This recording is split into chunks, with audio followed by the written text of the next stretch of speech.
અમરેલી જિલ્લાના મોટાભાગના તાલુકાઓમાં પાણીજન્ય રોગચાળો જેમાં કોલેરા, મેલેરિયા, ડેન્ગ્યુ સહિતના રોગના લક્ષણો જોવા મળ્યા. અમરેલી જિલ્લામાં મોટાભાગના તાલુકામાં પાણીજન્ય રોગચાળો જોવા મળ્યો, જેમાં કોલેરા, મેલેરિયા, ડેન્ગ્યુ સહિત લક્ષણો જોવા મળ્યા હતા. ત્યારે ઘણા તાલુકામાં સરકારી તેમજ પ્રાઇવેટ હોસ્પિટલમાં દર્દીઓનો ભારે ઘસારો જોવા મળ્યો. ઘરે ઘરે સામાન્ય રોગના લક્ષણ જોવા મળે છે. ત્યારે આ બાબતની જાણ થતા તાત્કાલિક ડિસ્ટ્રિક્ટ હેલ્થ ઓફિસરને કરતા તેમના દ્વારા આ રોગથી બચવા માટે લોકોએ શું પગલાં લેવા જોઈએ તે અંગે માર્ગદર્શન આપ્યું. તેમજ ડિસ્ટ્રિક્ટ હેલ્થ ઓફિસરે વધુમાં જણાવ્યું હતું કે ઘરની આજુબાજુમાં પાણી ભરાય છે, તેમાં બળી ગયેલું ઓઇલ નાખવાથી મચ્છરનો નાશ થાય છે અને દર્દીઓમાં વધારે રોગના લક્ષણ દેખાય તો નજીકના પ્રાથમિક આરોગ્ય કેન્દ્રે સારવાર લેવા તુરંત પહોંચી જવું. Bureau report Ashok Manvar, Amreli. જિલ્લામાં મુખ્ય જિલ્લા આરોગ્ય અધિકારી તરીકે ડૉક્ટર આર એમ જોશી હું અત્યારે ફરજ ઉપર છું.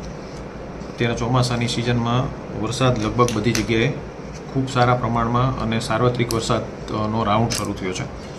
એટલે આપણે પાણીજન્ય રોગો બાબતે થોડી તકેદારી રાખવી જરૂરી બને છે. કારણ કે વોટર બ્રીડિંગ થશે એટલે પાણીજન્ય રોગો કોલેરા, કમળો, ટાઇફોઇડ જેવું થવાની શક્યતાઓ રહે. તદુપરાંત મોસ્કિટો બ્રીડિંગ પણ થશે. એના કારણે વાહકજન્ય રોગો જેવા કે મેલેરિયા, ચિકનગુનિયા, ડેન્ગ્યુ આ બાબતે પણ આપણે સાવચેતી રાખવાની રહે છે.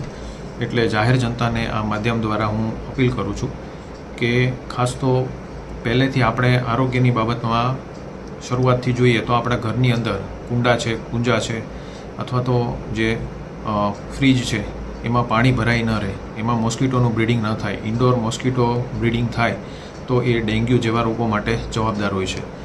બીજી વસ્તુ, ઘરની આજુબાજુ જો કંઈ પાણી ભરાયેલું હોય તો એ ત્યાં બળેલું ઓઇલ નાખવામાં આવે, પાણીને વેવડાવી દેવામાં આવે અથવા તો એમાં જો કાયમી પાણીનું કલેક્શન રહેતું હોય તો તેમાં ગપ્પી કે ગાંબુસિયા ફિશ નાખવામાં આવે છે.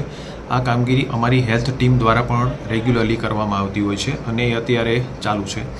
તે ઉપરાંત નિયમિત સર્વેલન્સની કામગીરી કે જેમાં હેલ્થની ટીમ મેલ વર્કર, ફિમેલ વર્કર, આશાબેન એ ઘરે જઈને દરેક ઘરે તપાસ કરીને જો તાવ આવતા હોય તો તેની સ્લાઇડ લે, એની તપાસ કરવામાં આવે અને યોગ્ય ઇમિડિયેટલી એની ટ્રીટમેન્ટ, સારવાર શરૂ કરવામાં આવે. એ ખૂબ જરૂરી છે અને એ અમારી ટીમ અત્યારે કરી રહી છે. આપણે જૂન મહિનાને મેલેરિયા વિરોધી માસ અને જુલાઈને વાહકજન્ય રોગોમાં ડેન્ગ્યુ વિરોધી માસ તરીકે ઉજવી રહ્યા છીએ. તો એ અનુસંધાને મચ્છર ઉત્પત્તિ સ્થાનો ઓછા કરવાના થાય, પાણીનું કલેક્શન હોય તો ત્યાં એન્ટી લાર્વલ, એન્ટી મોસ્કિટો મિઝર્સ લેવાના થાય છે.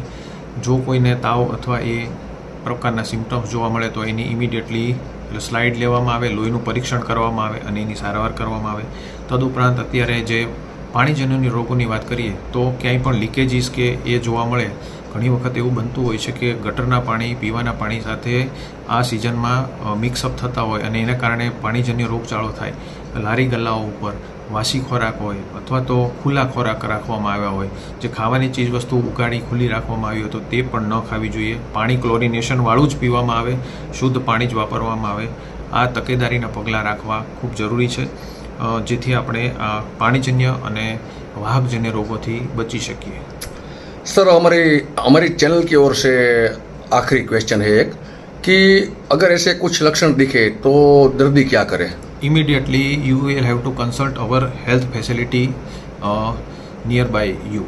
એટલે તમારી નજીકમાં સામૂહિક આરોગ્ય કેન્દ્ર હોય, પ્રાથમિક આરોગ્ય કેન્દ્ર હોય અથવા તો ગામડે લેવલે છો તો સબ સેન્ટર અથવા તો અમારા હેલ્થનો સ્ટાફ એનો તાત્કાલિક સંપર્ક કરો. તમારા લક્ષણો વિશે એમને માહિતી આપો કે જેથી કરીને એ તમને યોગ્ય સારવાર આપે, સલાહ આપી શકે અને નિદાન માટે જરૂર પડે તો બ્લડ કલેક્શન થઈ શકે અને પ્રિકોશનરી મેઝર જો કાંઈ નિદાન થાય તો તમે સાવચેત રહો, તમારી ફેમિલી પણ સાવચેત રહે અને આજુબાજુના વિસ્તારમાં પણ આ પ્રકારના શંકાસ્પદ કેસો હોય તો એનું નિદાન અને ઝડપથી સારવાર થઈ શકે એ માટે હેલ્થની ટીમ પૂરા મેન પાવર અને લોજિસ્ટિક્સ એટલે દવાઓ અને યોગ્ય જે મટીરિયલ જરૂરી દવાઓ છે, ક્લોરિન છે, TCL પાવડર છે, તેનાથી સજ્જ છે, ઉપલબ્ધ છે અને એક્ટિવ છે.